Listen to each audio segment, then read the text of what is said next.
by the president. Okay, I want to read you a quick section of both to underscore exactly how accurate and consistent this complaint is. On page 2 of the whistleblower's complaint, the whistleblower says, according to the White House officials who had direct knowledge of the call, the president pressured Mr. Zelensky to, and then there's a few bullet points. The first one says, initiate or continue an investigation into the activities of former Vice President Joseph Biden and his son Hunter Biden. And the third bullet point, meet or speak with two people the president named explicitly as his personal envoys on these matters, Mr. Giuliani and Attorney General Barr, to whom the president referred multiple times in tandem. In the transcript that was released on page 4 of the first paragraph, into what looks like the third sentence, President Trump says, the former ambassador from the United States, the woman, was bad news, and the people she was dealing with in the Ukraine were bad news. So I just want to let you know that. The other thing, there's a lot of talk about Biden's son, that Biden stopped the prosecution, and a lot of people want to find out about that. So whatever you can do with the Attorney General would be great. Biden went around bragging that he stopped the prosecution, etc. Do you have reason to doubt what the whistleblower has brought forward? Getting back into Michael Atkinson's determination on whether or not it was credible or urgent concern, as the DNI, it is not my place to ensure that it is credible. That is the ICIG's job as the inspector. He has determined that it is credible. My only trouble was that, in fact, it involves someone who is not in the intelligence community or in an organization under which I have authority and responsibility. Outside of that, But Director McGuire, you agree that it involved intelligence matters, it involved an issue of election interference, it involved an investigation of U.S. persons, including a former vice president. If you had knowledge, or the CIA had knowledge, that a government was going to investigate or drum up an investigation against a former vice president, would that not that wouldn't qualify as an intelligence matter?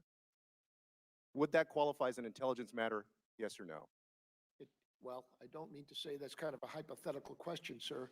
No, I don't think it's hypothetical. well, That's exactly what's in the transcript. That's what he's asking for. What the complaint, But that's what the president is asking the president of Ukraine to do. He's asking the president of Ukraine to investigate a former vice president of the United States. Does that qualify as an intelligence matter that the CIA would want to know? the conversation was by the president to the president of Ukraine, as you know, and it is his, I am not. But Mr. McGuire, I understand, but that cannot be an ultimate shield against transparency. It can't be an ultimate shield against accountability. The president is not above the law. One thing that you haven't told us is if your office or if the inspector general is not able to investigate, then who is able to investigate? Congressman Castro, once again, sir, as I mentioned several times so far, although it did not come to the committee, the complaint was referred to the Judicial Department for criminal investigation. This was not swept under the rug. I have one more question for you. Why did your office think you should appeal the IG's determination about quote unquote urgent concern to the DOJ? That has never been done before. It's never been done before. This is unprecedented in that in the past, that there has never been a matter that the Inspector General has investigated that did not involve a member of the intelligence community or an organization that the Director of National Intelligence. One last point I would make with respect to, you keep saying the president is not part of the intelligence community.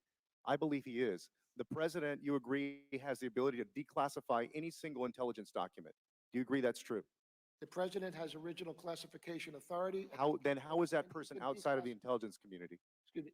He is the president of the United States above the entire executive branch. Thank you. Thank you, Congressman. Mr. Radcliffe. Thank you, Chairman. Admiral, good to see you. Good to see you again, sir. You served in the Navy 36 years. You commanded SEAL Team 2, and you retired as Vice Admiral of the Navy, correct?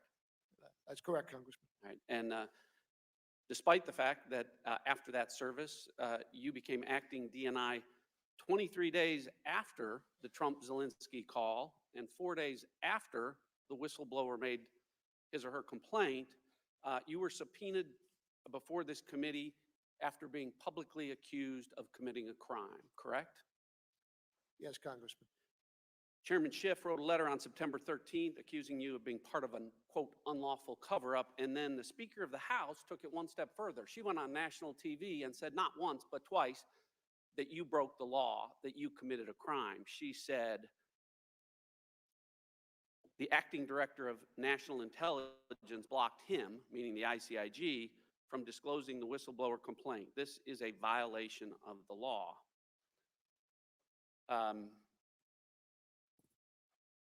You were publicly accused of committing a crime. You were also falsely accused of committing a crime. As you have so accurately related, you were required to follow not just an opinion of what the law is, but the opinion from the Justice Department, an 11-page opinion about whether or not you were required by law to report the whistleblower complaint, correct?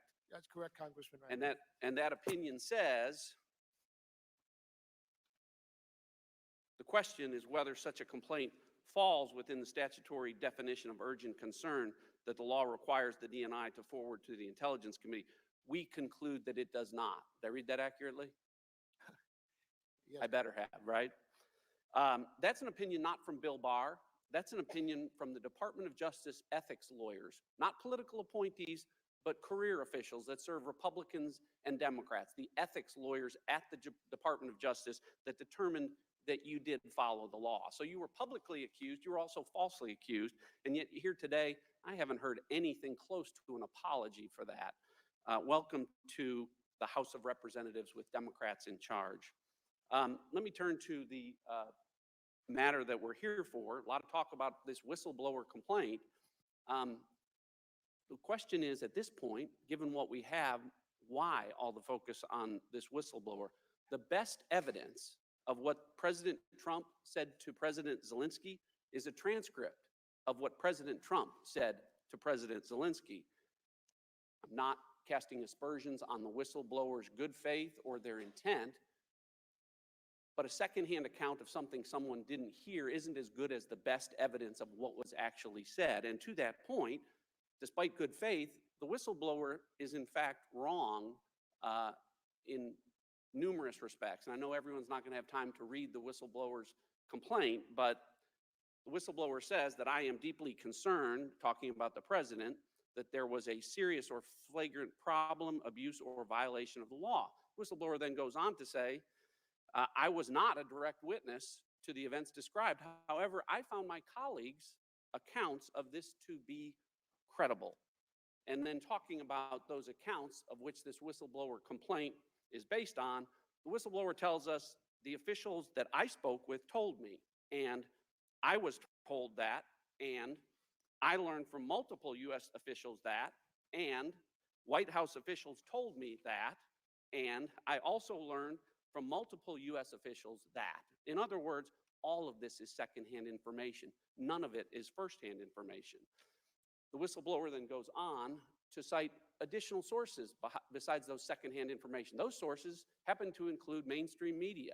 The sources that the whistleblower bases his complaints on include the Washington Post, the New York Times, Politico, The Hill, Bloomberg, ABC News, and others. In other words, much like the Steele dossier, the allegations in the whistleblower's complaints are based on third-hand mainstream media sources rather than first-hand information.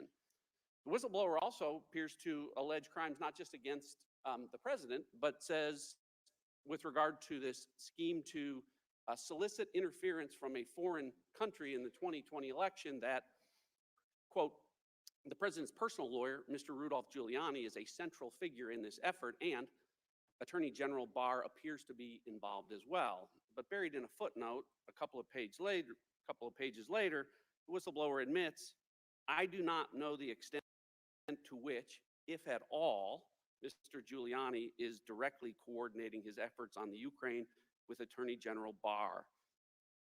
Attorney General does know because he issued a statement yesterday saying there was no involvement. My point in all of this is, again, the transcript is the best evidence of what we have. And so that the American people are very clear what that transcript relates is legal communications. The United States is allowed to solicit help from a foreign government in an ongoing criminal investigation, which is exactly what President Trump did in that conversation. So if the Democrats are intent on impeaching the president for lawful conduct, then be my guest. I yield back. Thank you, Congressman Ratcliffe. Mr. Heck. Thank you, Mr. Chairman. Director, thank you for being here, sir. Thank you very much for your service. I want to step back a little bit and kind of put into perspective, I think, what's at stake here. Obviously, yesterday, the White House released the transcript of that July 25th conversation between President Trump and President Zelensky.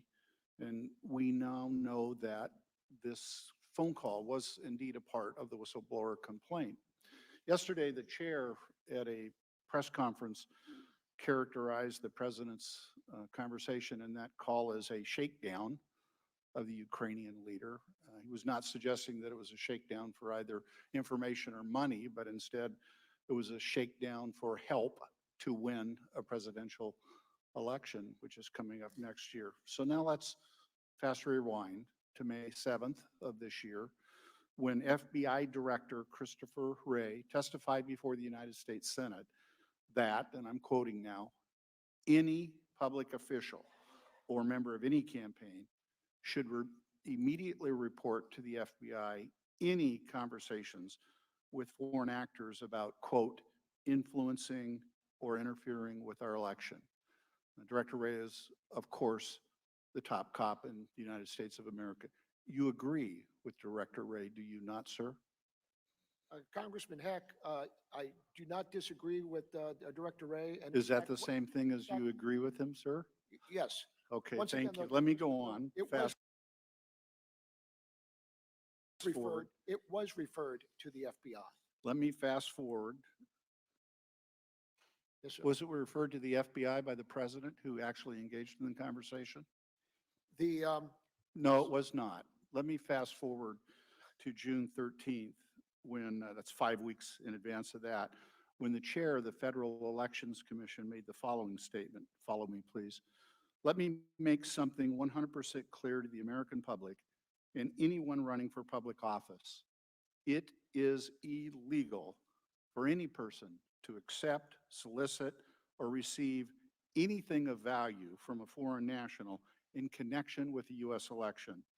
This is not a novel concept.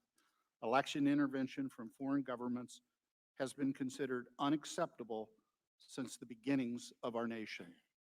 Do you agree with the FEC chair, Weintraub, Mr. Director? I agree that our elections are sacred, and we any interference from an outside source is just not what we want to And do. to solicit or accept it is illegal. I don't know about that. I'm not a lawyer, sir. I don't mean to be evasive, but I can't. So you think it is okay for a public official to solicit, or it may be okay? You do not know the law in this regard. You think it may be okay for a candidate or an elected official to solicit foreign interference in our election? I cannot believe you're saying that. You're not really saying that, right? No, I'm not saying that, Congressman Heck, at all. So we should note that the FEC chair was prompted to say this because it was just literally the day before that the President of the United States sat at the Resolute desk in the most iconic room in the United States, the Oval Office, and said that FBI Director Wray was wrong. You're obviously disagreeing with that. He also said that he would consider accepting foreign help. And of course, yesterday, we learned that the president did in fact do exactly that, solicited that help. Director, whether it's this president or any president, do you believe it is okay for the President of the United States to pressure a foreign country into helping him or her win an election? Congressman Heck, I believe that no one is above the law, and we've discussed what we think applies to the law. So it is illegal to solicit. No, I can't answer that. Once again, sir, I can't reconcile your two statements. Is it okay for a president to pressure, any president, to pressure a foreign government for help to win an election? It is unwarranted, it is unwelcome, it is bad for the nation to have outside interference, any foreign Thank you. power. And by extension, it would be equally unacceptable to extort that assistance as well. I mean, all I know is that I have the transcripts as you have. I have the whistleblower complaint as you have. And I wasn't referring to the whistleblower complaint, but if any president were to do this, and I accept your answer, I think it's beyond unacceptable, Director. yes, sir. I think it's wrong, and I think we all know it. I think we were taught this at a very young age, and there's a voice within most of us, unfortunately, evidently not all of us, that suggest that it is wrong. It is illegal, and it is wrong. And I thank you, sir, and with that, I yield back. But Congressman, if I may just answer once again. I've run out of time, sir. Sir, no, you've got. Oh, you're Director, you may welcome. answer. Thank you. Director, Go ahead. feel free to respond. Once again, it was referred to the Federal Bureau of Investigation. Not by the president. No, by this office Right. and by the Office of, and by the ICIG. Director Ray said that any candidate or elected official should immediately report it. He didn't say that the Director of O&I should report it, although you should and you did, thank you. But the person involved did not do what Director Ray said should occur, period. Thank you, Congressman. Thank you, sir. Mr. Welch. Thank you. Director, I want to say thank you. There's nobody in this room who can claim to have served their country longer and more valiantly than you.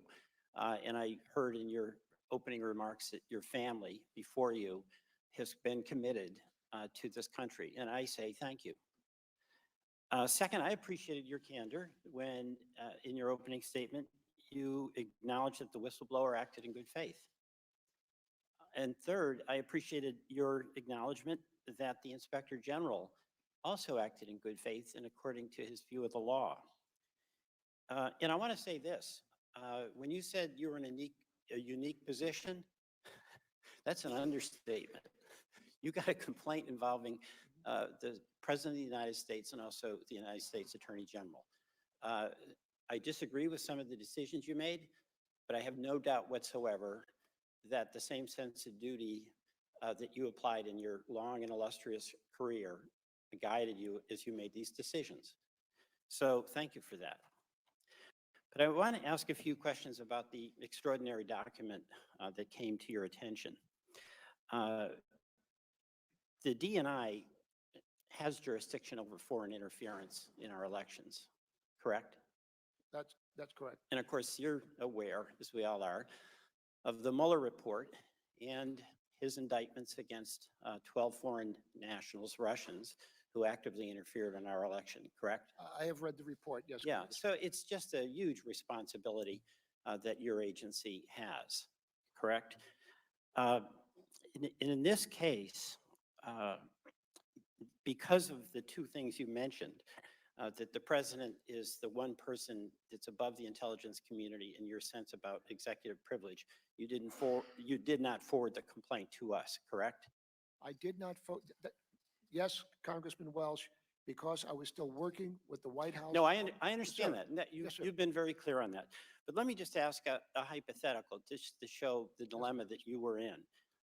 Let's say a U.S. senator who is well-connected, or a private citizen really well-connected, had access to and had a conversation as a result of that with the leader of a foreign country, and asked that person for a favor, the U.S. senator, let's say, of providing dirt on a political opponent. Is that something that you would see that should be forwarded to this committee? Congressman, I don't mean to be disrespectful, but it's very difficult to answer hypothetical questions. I'm not sure I understand. Well, I won't Is make it hypothetical. Let's say instead of being a conversation between President and the President of Ukraine, it was a U.S. senator who, let's say, was the head of the Foreign Relations Committee and was asking for the foreign question. leader. I understand. So Yes, would sir. you forward that to our committee? Sir, that would not be, once again, I think I mentioned that a little bit early in our conversation, that the United States Senator is not a member of the intelligence community. And the Director of National Intelligence, does not have the authority and responsibility for the U.S. Senate. So any wrongdoing in that regard should be referred to the Department of Justice for criminal All right, investigation. well, I'd respectfully disagree with you because obviously that would be a solicitation by that U.S. Senator for interference in our elections, and that's in your jurisdiction, correct? Well, election interference is indeed, yes, Congressman Walsh. Okay. And But once again, Congressman, although it is, as far as what the legal responsibility to do in compliance with the Intelligence Reform Act, the Whistleblower Protection Act, it does not, the statute does not allow for that to be done. well, I disagree with that. Yes, sir. But here's the dilemma that you were in and we're in, but we're going to now be able to follow up because executive privilege, if it existed, was waived. Under your approach, as you saw it, it means that no one would be investigating the underlying conduct because in this case, executive privilege applies or may apply. And number two, the president who had the conversation is above the law. So that's a dilemma for our democracy, is it not? The complaint was sent to the Federal Bureau of Investigation, totally disregarding any concern for No, executive privilege. It I was- understand, but the Federal Bureau of Investigation never did a follow-up investigation, right? I believe that they have concluded the investigation. I'm not sure. In addition to being involved with this matter here, I also have other pressing matters. As And- Director, I apologize. And the Justice Department, led by Mr. Barr, who is the subject of the complaint, is the department that provided the opinion that there's no action to be taken. I believe that the Attorney General was mentioned in the complaint, not Correct. necessarily subject of the complaint, sir. Well, he was, he was mentioned. Yes, sir. All right, I yield back. Thank you. Congressman Wells, thank you, sir. Thank you. Mr. Maloney. Director McGuire, what was your first day on the job? My first day on the job was Friday, the 16th of August, and I think I set a new record in the administration for being subpoenaed before any. Yeah, other yeah, federal you had a heck of a first week, didn't you, sir? That much going for me, sir. The complaint is dated August 12th. Whatever else you've done right in your career, sir, your timing is got to be something you worry about. Congressman, I think that Dan Coates' timing is better than mine. Sir, look, there's been a lot of talk here today about the process. I just want to just summarize a couple of things, if that's Yes, sir. okay. So you're in your first couple days on the job, sir, you're hit with this complaint. And it says that the President of the United States pressured a foreign leader to help him investigate a political opponent, and that political opponent's son, in fact. That president asked the foreign leader to work with a private citizen, Mr. Giuliani, and the Attorney General of the United States, Bill Barr, on that scheme. The president at that time, not in dispute, was withholding $391 million of assistance, holding that over that Ukrainian president's head. That Ukrainian president raises in the conversation U.S. military assistance, javelins, defensive weapons. He's got Russian troops in his country. The wolf is at the door. The president asks for a favor, complains about Ukrainian reciprocity. Not getting enough from you. That's what reciprocity is, right? We got to get something from you if we're giving something to you. He names the political opponents by name, the Bidens. Ukrainian president says he'll do it, that he'll do the investigation. That's what you're hit with. And you're looking at that complaint that in the second paragraph alleges serious wrongdoing by the President of the United States. And the first thing you do is go to the President's men at the White House and women and say, should I give it to Congress?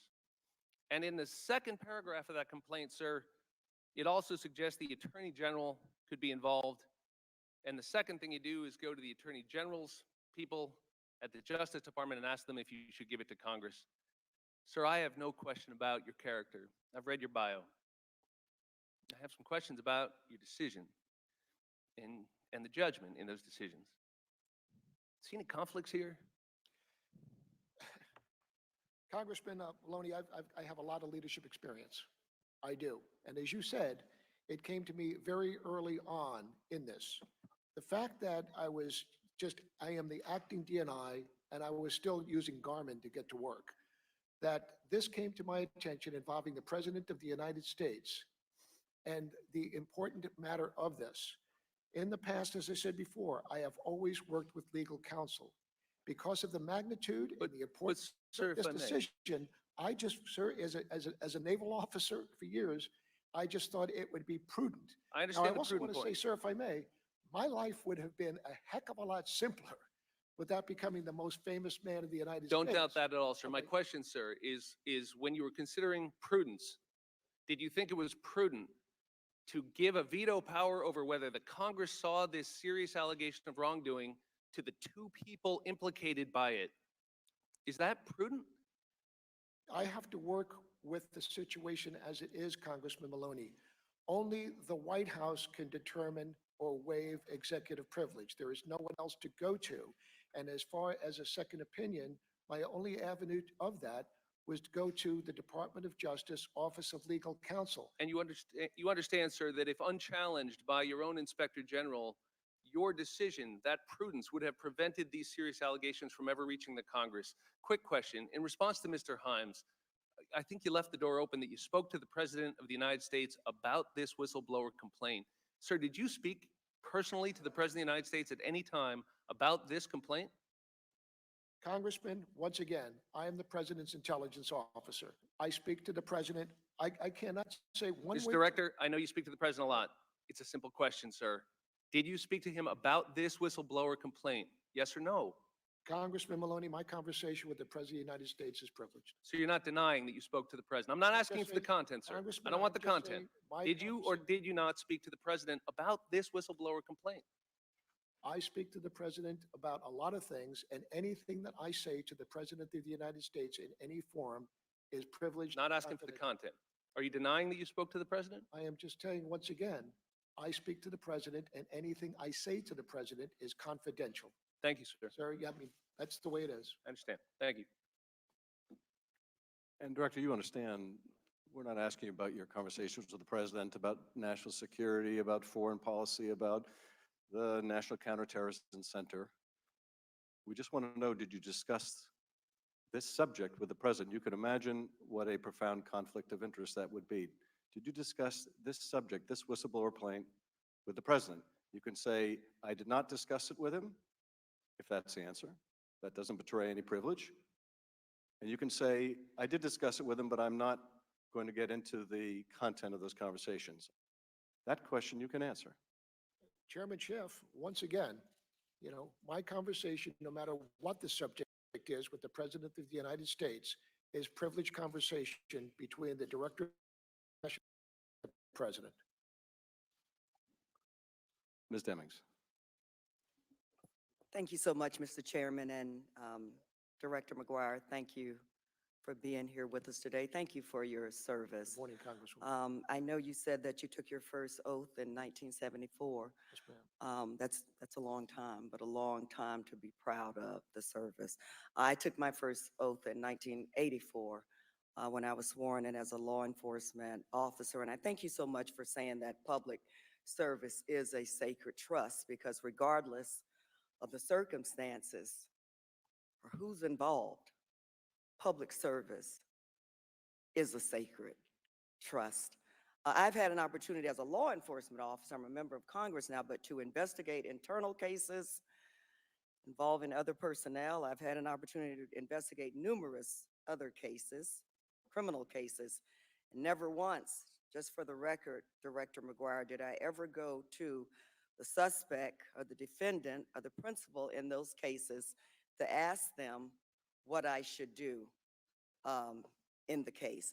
There's been a lot of talk this morning. The whole discussion, the whole reason why we're here centers around the U.S. relationship with Ukraine. I think you would agree that Ukraine is very dependent on the United States in terms of assisting them in defending themselves. Could you, based on your many years of experience in the military and now in your new position, talk a little bit about that relationship and how important it is for the United States to assist Ukraine if they're ever going to be able to defend themselves?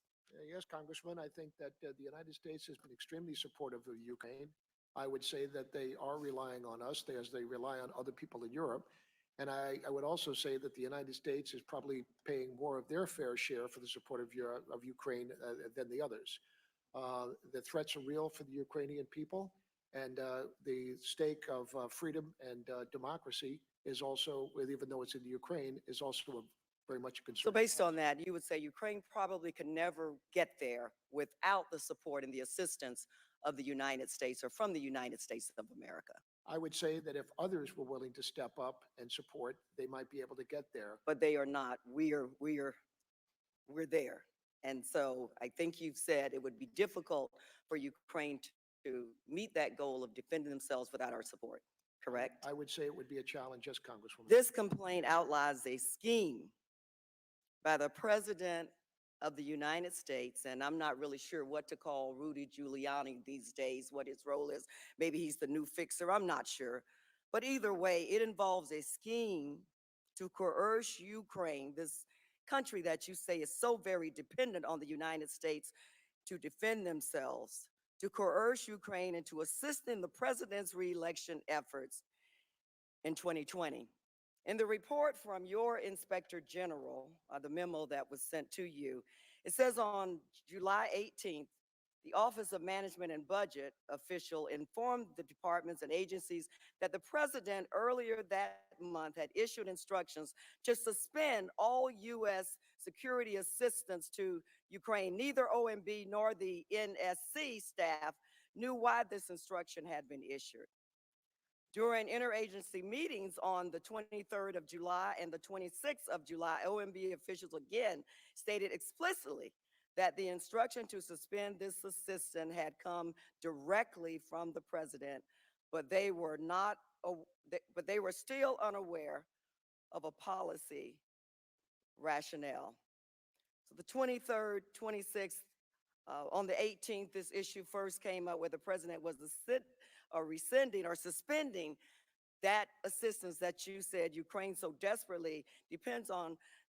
Director McGuire, we deal in what's reasonable here. And I believe your Inspector General included that in the report because this whole issue is about Ukraine's position, relationship with the United States, their dependency on the United States, and the president's efforts to coerce Ukraine into engaging in an illegal and improper investigation. Do you believe that's why your Inspector General added that about suspending their support to Ukraine? I think that Michael Atkinson found it to be credible, and he viewed that it was a matter of urgent concern to forward to this Do committee. you think it's reasonable for the American people and for this committee on both sides to believe that there is a correlation or a nexus between the president suspending the aid and the conversation that took place on the Congressman, follow-up conversation? yes, Congresswoman, that is the allegation that is made, and I did not have access to the transcripts. My only information was the ICIG's cover letter and the allegation, whistleblower allegation. The other information coming to light yesterday, as released by the president, changes things in different light. Mr. Chairman, may I just ask one more quickly Without question? objection. My understanding is that the Inspector General is a career intelligence person. He's worked in the Department of Justice. He's received numerous awards for outstanding exemplary performance. Did you have any reason to deny or not believe his conclusions in every area of this report that he was directly involved in? Congresswoman, Michael Atkinson is a valued and trusted colleague. I respect him tremendously. The question came down to, as we just over and over again, urgent concern and whether or not the intelligence community Whistleblower Protection Act, as written, allows me to forward it to this committee. That's where I got stuck, ma'am, and I'm sorry. Thank you, Director. Thank you, Congresswoman. Mr. Krishnamurthy. Mr. McGuire, thank you so much for your service to our country, and thank you for your patriotism. I want to ask you a couple questions about the time surrounding July 25th to the time that you came into office as DNI. As you know, the phone call between President Trump and the Ukrainian president happened on July 25th of this year, correct?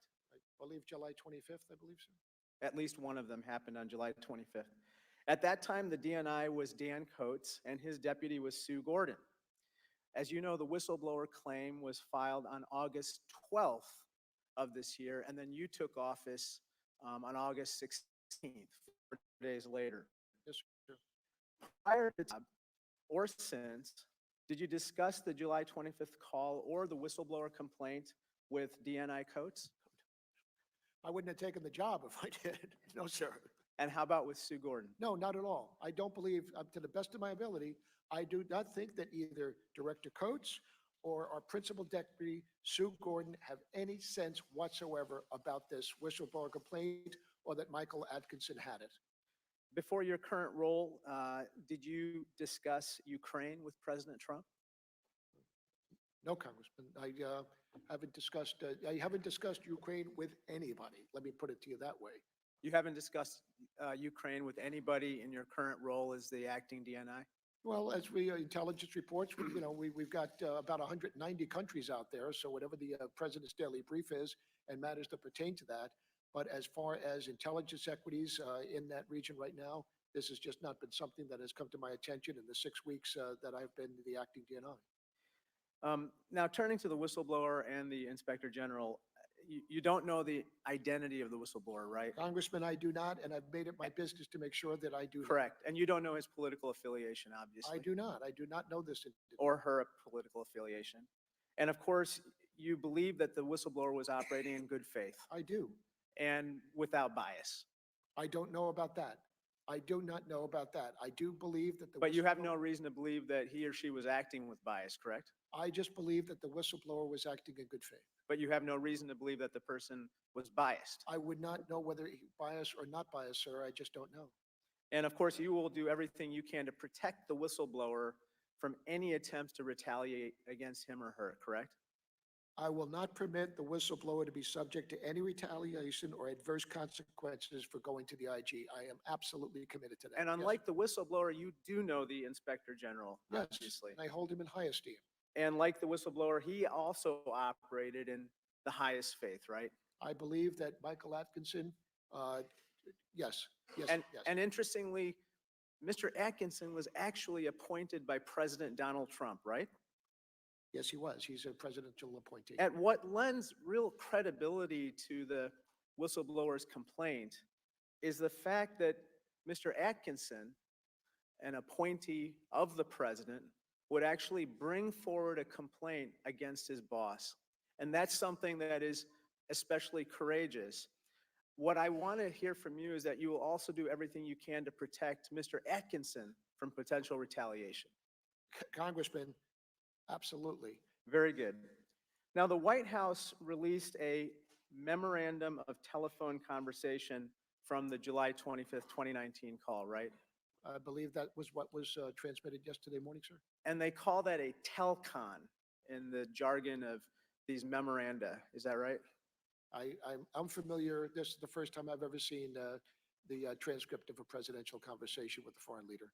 Okay, have you been? Telcon would be short for telephone conversation, though. Exactly. And have you been a party to a conversation between the president and a foreign leader on a phone call?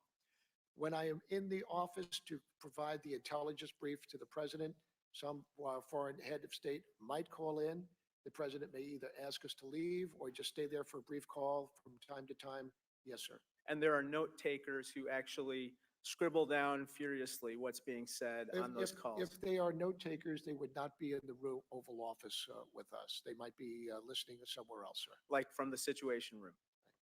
And in Or, this, or where, I don't know, but somewhere within the White House, yes. and within this particular situation, maybe more than a dozen people were on the phone call. in That's question. that's the allegation, yes. And they were all taking notes, presumably. If they're good public servants, yes, Congressman. Were you, and were you ever a party to a call where the notes that you took were then given to someone at the White House for keeping? I have never been party to any call other than my own. I would take notes from my own at my level or as the Director of National Counterterrorism Center, but I have never been privy to a conversation with the president where I would be involved in taking notes. It would just be happenstance. I happened to be there, and he felt comfortable enough to leave me for a brief conversation.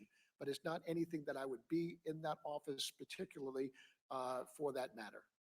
Thank you for your service. Well, thank you, Congressman, very much. Thank you. Now I'd like to recognize the ranking member for any final questions that he would have. Thank you, Mr. Chair. Mr. McGuire, I just want to thank you for your attendance here today. Congratulations for surviving legal word challenge charade today. I expect hopefully we'll see you behind closed doors like this is supposed to be done.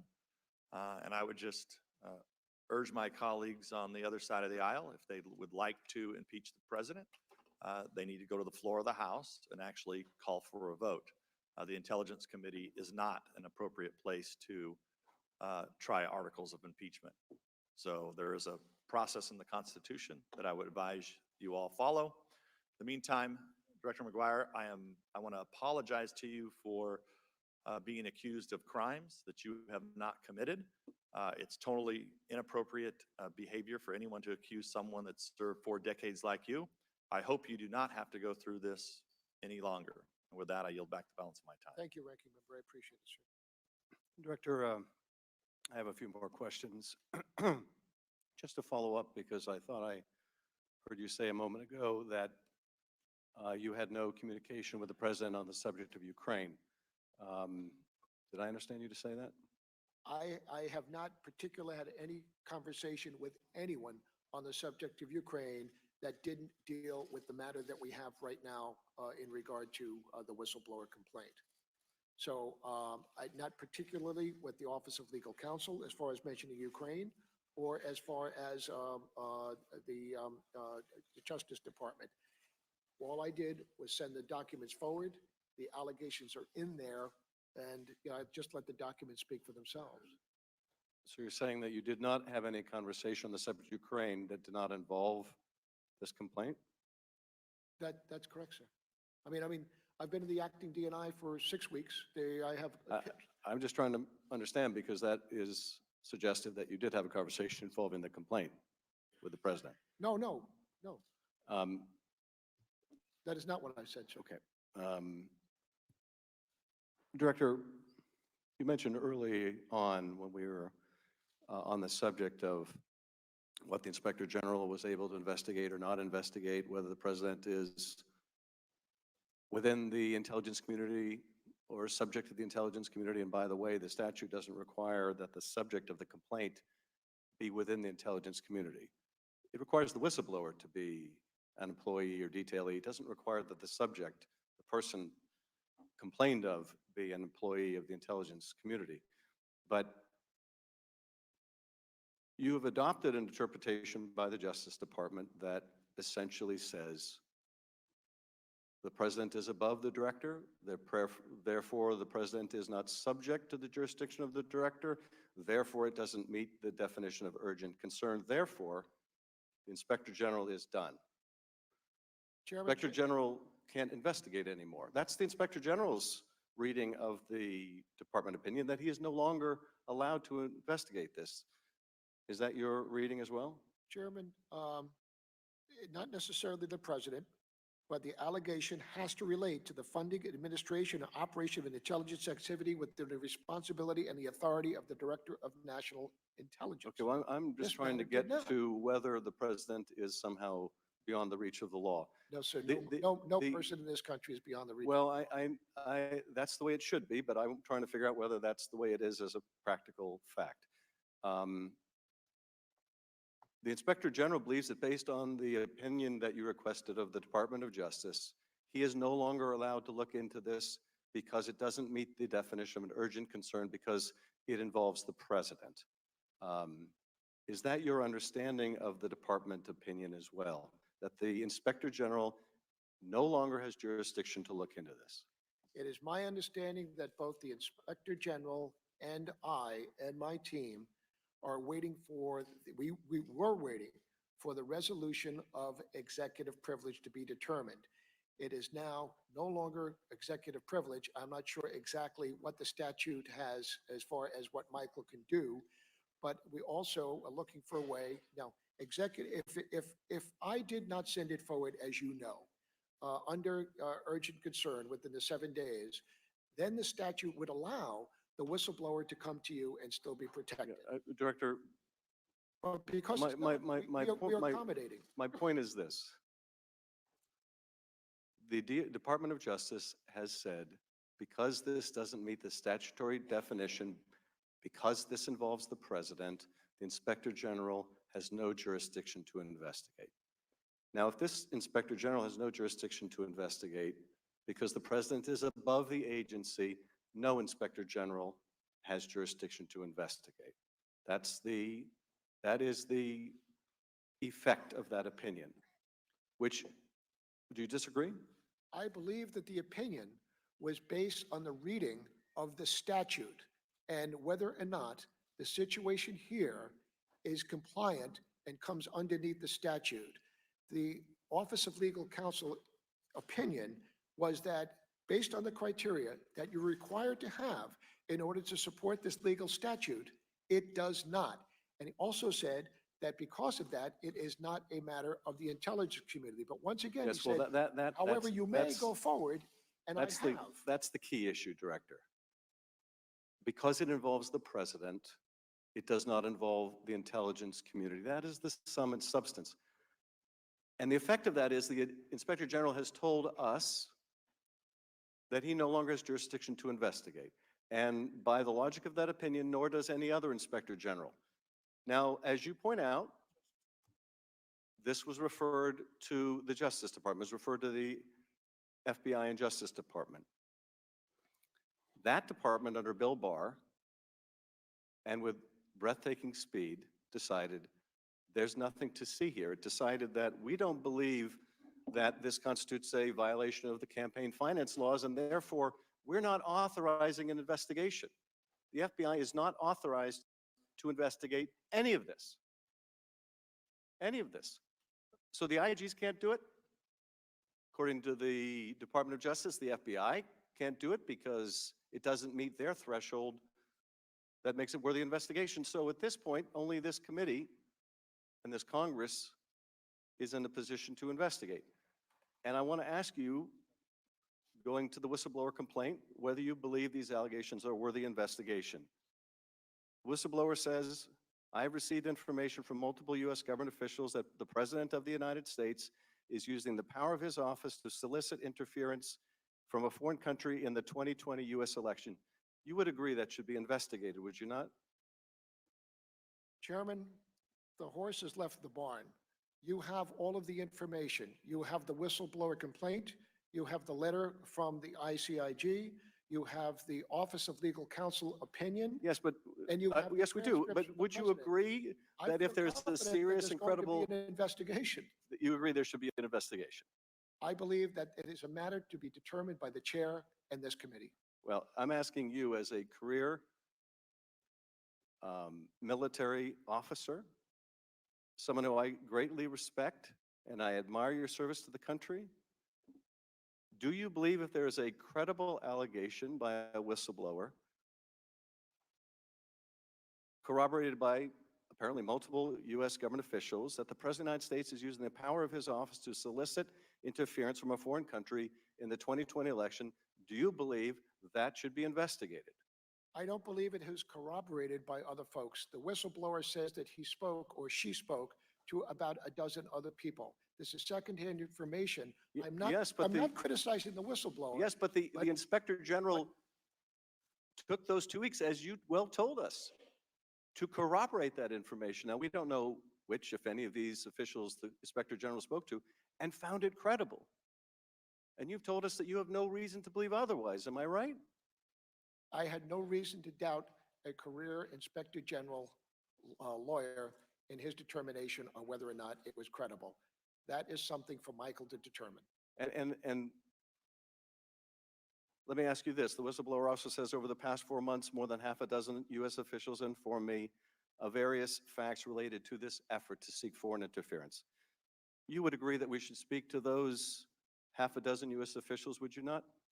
I think that you have all the material that the committee needs, and I think it's up to the committee how they think they need to proceed. Well, I'm asking your opinion.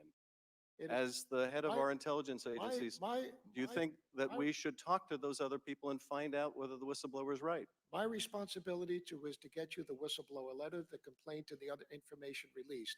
I have done my responsibility. That is on the shoulders of the legislative branch and this committee. Well, let me to ask you this, decide what you Director. want The whistleblower also says, I am also concerned that these actions pose risks to U.S. national security and undermine the U.S. government's efforts to deter and counter foreign interference in U.S. elections. You would agree, if there's a credible allegation along those lines, that we should investigate it?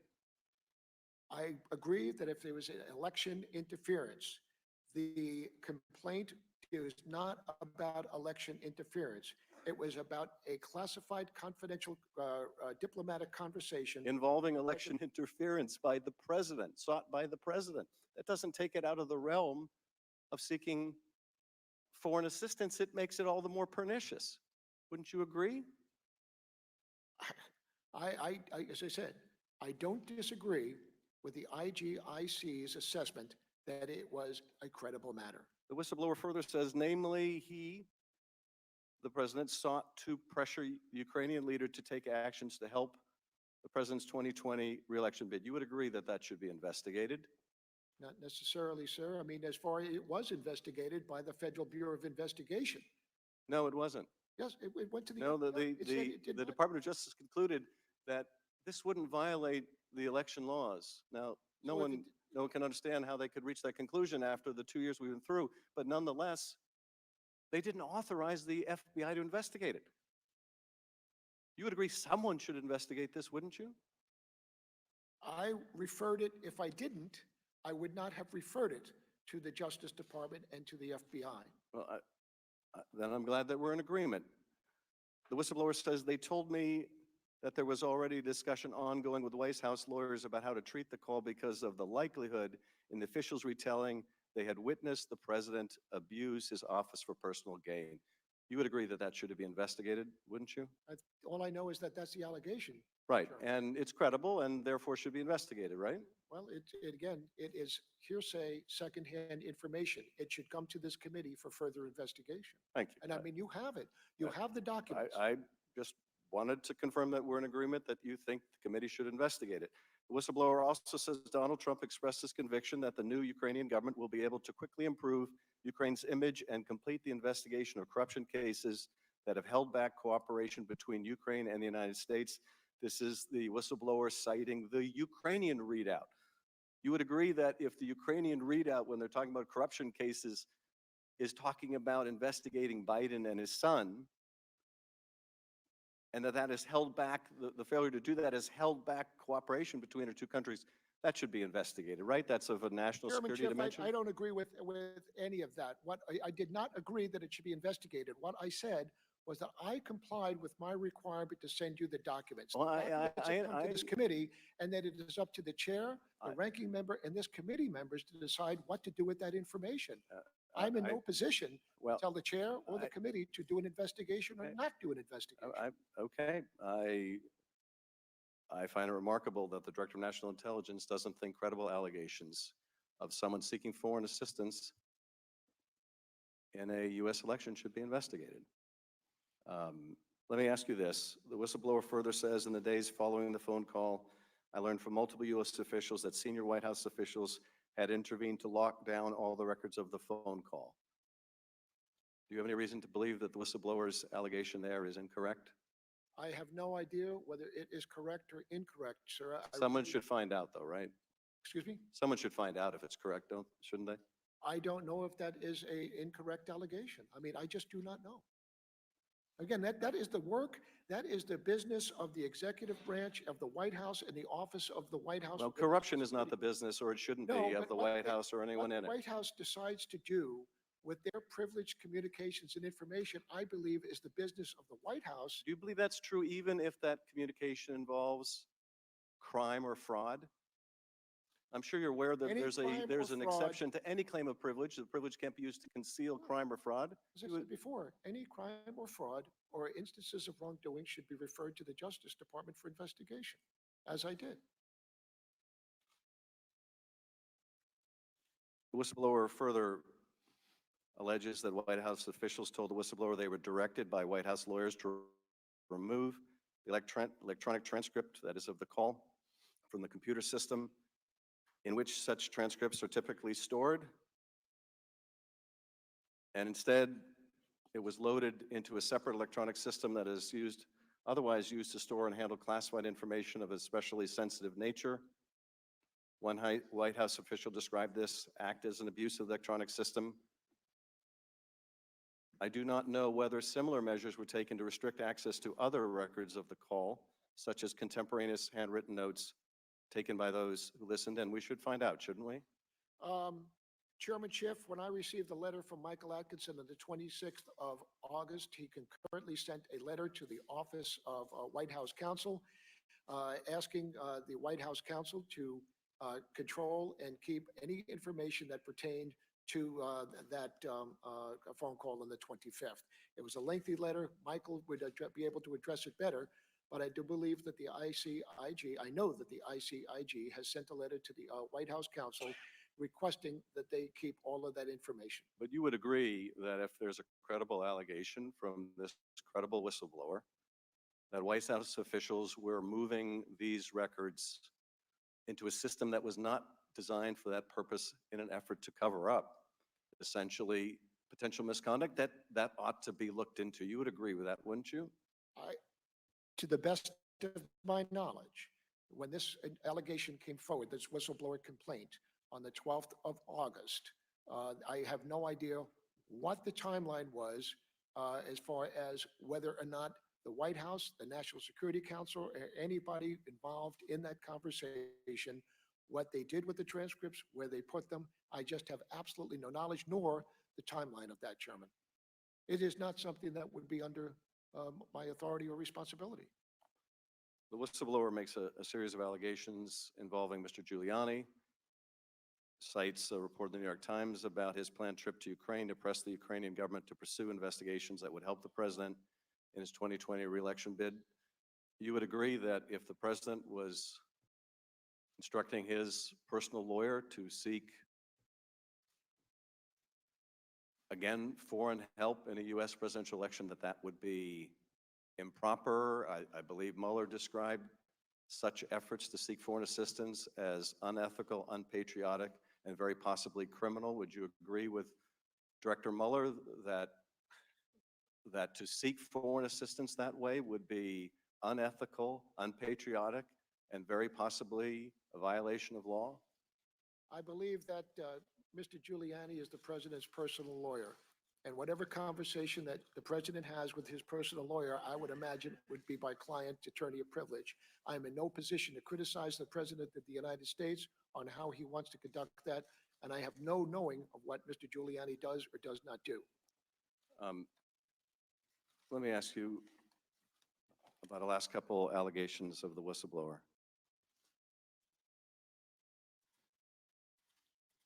I learned from U.S. officials that on or around 14 May, the president instructed Vice President Pence to cancel his planned travel to Ukraine to attend President Zelensky's inauguration on 20 May. Secretary of Energy Rick Perry led the delegation instead. According to these officials, it was also made clear to them that the president did not want to meet with Mr. Zelensky until he saw how Zelensky, quote, chose to act, unquote, in office.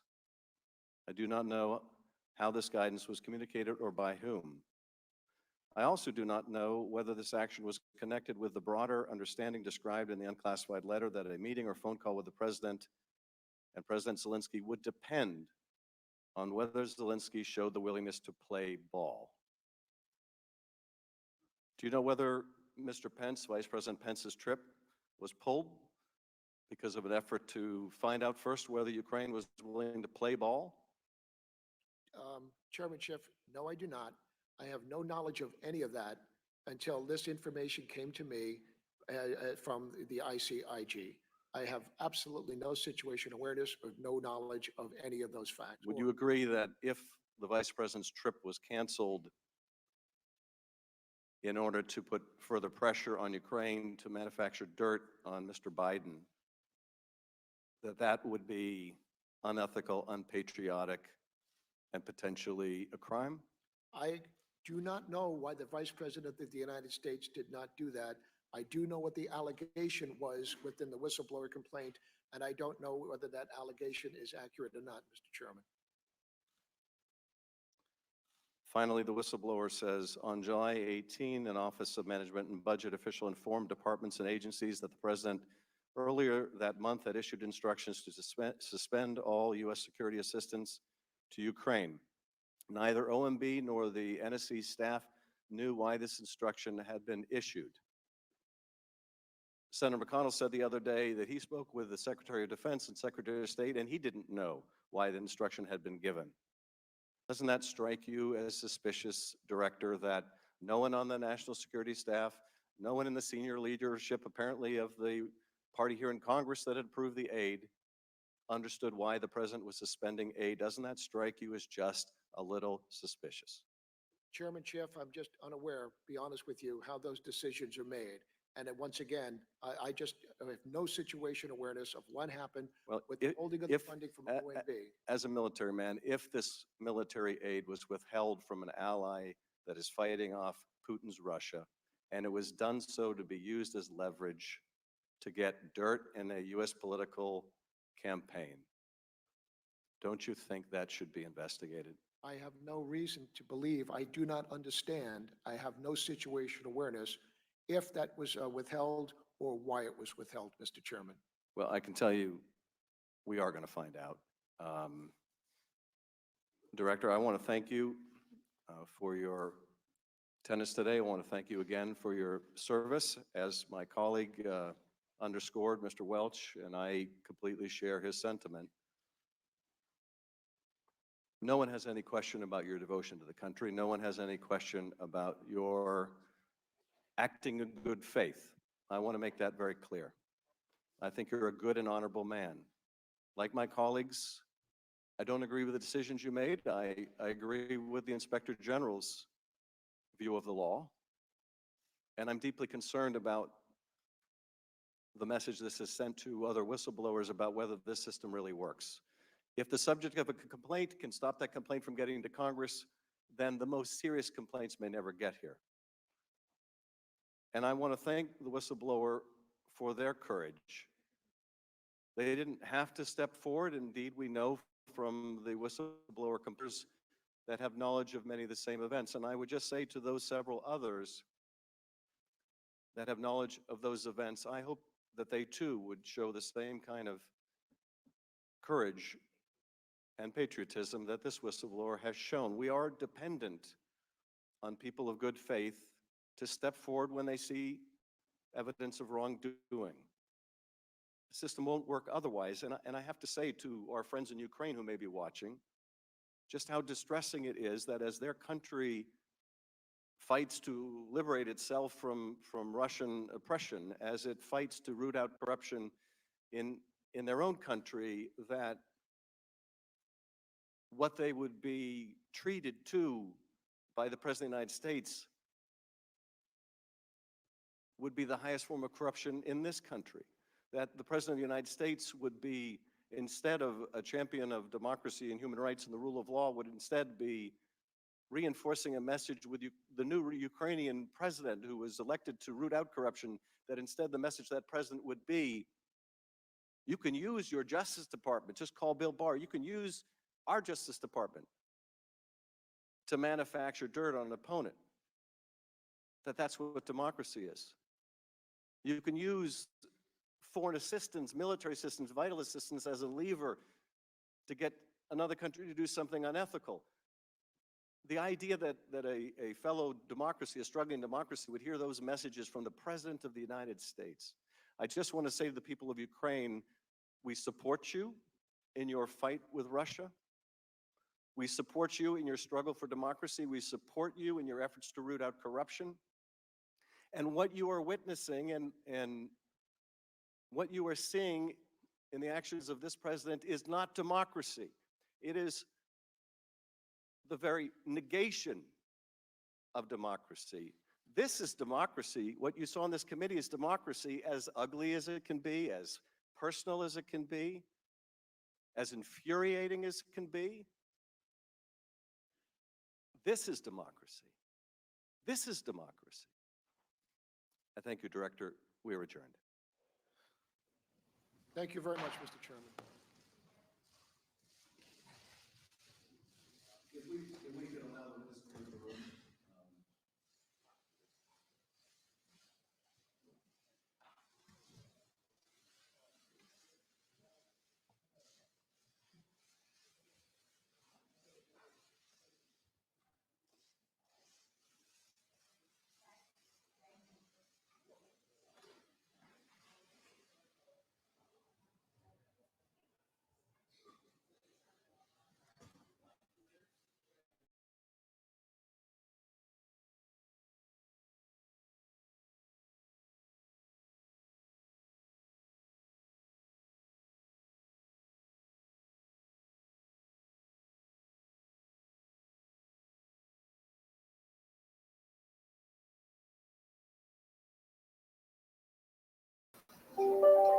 Wow, what an interesting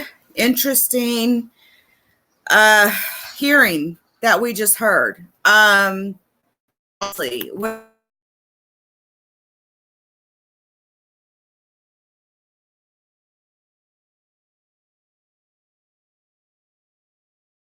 Democrats were tearing his ass up. I thought that was a really good hearing. Honestly, I've been sitting here, trying to guess who the whistleblower is. I'm going to be honest. It had to have been someone close to Trump who had a security clearance to hear that conversation with the Ukraine president. I believe, just my opinion, that John Bolton was the whistleblower. And obviously, Donald Trump tried to stop this whistleblower's testimony or whistleblower complaint from being seen by Congress. We know this now, right? The DNI man sat there and he sort of stonewalled a bit, didn't really answer any questions like he should. Guys, I just want to stress, you all need to get out and vote. If you're not registered to vote, get registered. If you are a felon, you can still vote. You can still vote, even as a felon, if you've ever been convicted of a felony. So if you want change, then you have to make change. The same types of protests that we do out here for Black Lives Matters, you all should be just as amped to get Donald Trump out of office, and so he is not reelected in 2020. And I'm going to tell you this. I do believe, and I will say this. Do you all know we now have enough votes in the House to impeach Trump? We have the 218 count. That is the majority of the House. We have it in the House to impeach Trump. We have 218 Democrats that will vote to impeach. I think we will have no problem impeaching him in the House. The problem will be the Senate. You need 2/3 of the vote, and the Senate is Republican, not Republican owned, but the majority is Republicans. But I've read this morning that there are now 20 Republicans that are saying aye to impeachment. There's Republicans coming out saying now that if this is true, they have to vote to impeach him. So we will see where this goes. But I think the biggest point of this is, we will get him impeached in the House, but I think it's to ruin his chances of an election in 2020. How can a president that's been impeached for not once, but twice, trying to use a foreign power to elect him in office, to gather dirt on his opponents, get reelected? No way. Get out there, guys. Get registered to vote. Please vote for 2020. Get this man out of here. We can turn a red state blue. Texas is a red state. We are kind of purple right now. We got Beto, Democrat, tearing things up here in Texas, out of West Texas, El Paso area. It's a very critical. And even if you, like I said, if you've ever been convicted of a felony in the state of Texas and in other states, you can still vote. So I don't want to hear y'all complaining, talking about Donald Trump this, Donald Trump that, if you ain't even voted. Period. So get out there, get registered, get ready for 2020, baby, because it's going to be some fireworks. All right, guys, I'm going to end this stream, but I'll keep y'all posted on this story. Y'all have a really, really good rest of your day, okay? Take care.